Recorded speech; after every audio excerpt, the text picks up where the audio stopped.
They told us ECOWAS was created for peace. They promised it would unite the region. They claimed it would protect our sovereignty and uplift our people.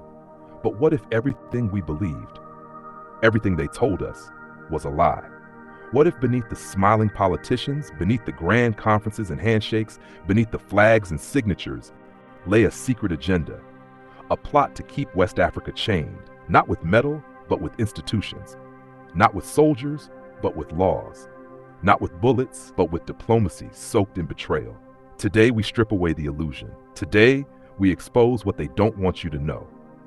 About ECOWAS, about the West, about the secret war being waged on African soil. This is not just a video, this is a wake-up call. Because if we don't understand what's happening now, we may never break free. Not in this generation, not in the next, not ever. The Economic Community of West African States, ECOWAS, was born in 1975. The dream, a united region, economic strength, political cooperation, a West Africa that could finally stand tall, one market, one voice, one destiny. But over time, that dream was hijacked. And today, what was once a beacon of hope has become, for millions, a symbol of betrayal. It is no longer the protector of African interests, it has become the enforcer of foreign domination. Ask yourself, why does ECOWAS act faster to punish African revolutions than to stop African suffering? Why does it rush to condemn leaders who challenge France, but say nothing when terrorists burn villages to the ground? Why is it that ECOWAS imposes sanctions on Mali, Burkina Faso, and Niger for choosing their own leaders, but says nothing when puppets rig elections and steal from the people? It's time to stop pretending. It's time to confront the truth. Because behind the official statements and neatly crafted communiques, ECOWAS is not acting alone. It is being guided, pressured, controlled. Controlled by old colonial masters who never really left. Controlled by economic powers terrified of losing influence. Controlled by global interests that see Africa not as a continent, but as a commodity. When Mali rose up in 2021, ECOWAS didn't support the people. It slapped them with sanctions, border closures, trade restrictions, financial strangulation. When Burkina Faso said no more in 2022 and kicked out French troops, ECOWAS frowned. When Niger, under the leadership of General Chiani, decided to chart its own course, ECOWAS nearly declared war, not on France, not on the terrorists, but on Niger itself. They even prepared a joint military force to invade under the banner of restoring democracy. But what democracy? Whose democracy? The democracy approved by the West? The democracy that allows exploitation to continue? The democracy that allows foreign bases on African soil while children starve in the villages? Let us be clear about democracy. It never was. This is about power, control, obedience. Obedience to a system that was never built for African freedom. A system built in Berlin in 1884, perfected through colonization and maintained today through institutions like ECOWAS. Now let's talk about who really pulls the strings. France, the former colonizer of 14 West African countries, still controls the CFA franc, a colonial currency printed in Europe, tied to the euro, and controlled by the French treasury. And guess who supports the continued use of the CFA franc? ECOWAS. Guess who proposed a new regional currency, the ECO, that would still be linked to France? ECOWAS. Guess who receives hundreds of millions of euros from the EU to enforce migration policies and political stability in West Africa? Yes, ECOWAS. While our youth drown in the Mediterranean trying to escape poverty, while our farmers are priced out of their own markets, while our gold, uranium, and oil are exported with pennies returned, ECOWAS officials fly to international conferences to clap and shake hands with the same people exploiting our resources. This is what they don't want you to know. ECOWAS is no longer the protector of the people. It has become the security guard for neo-colonialism. You think that's dramatic? Then explain this. Why did ECOWAS never sanction France for refusing to return looted African art? Why didn't ECOWAS punish multinational corporations that dump toxic waste in West African waters? Why didn't ECOWAS mobilize troops when entire villages were wiped out in northern Nigeria, or when jihadists overran towns in the Sahel? But let a young African leader stand up to France, and sanctions are immediate.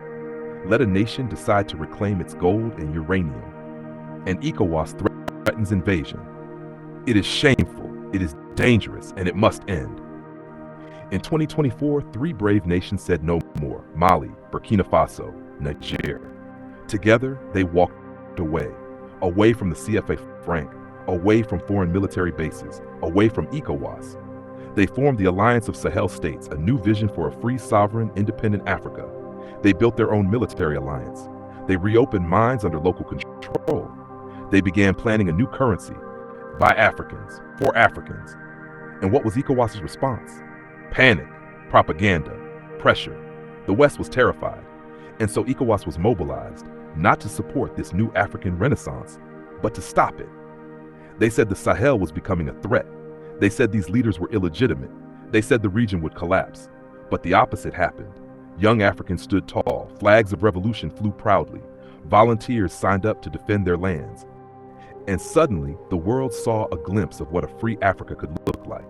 No more begging, no more foreign troops, no more puppet regimes.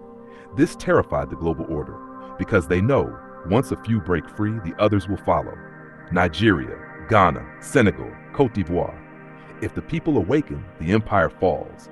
This is why they are using ECOWAS to strike first, to stop the domino effect, to stop the awakening. They know that once Africans realize the truth, the entire neocolonial system crumbles. So what can we do? We can speak, we can resist, we can educate. This is not just a political issue, it is a spiritual one, a cultural one, a fight for identity. We must support African unity that is real, not one orchestrated from Paris or Brussels. We must build trade networks across borders.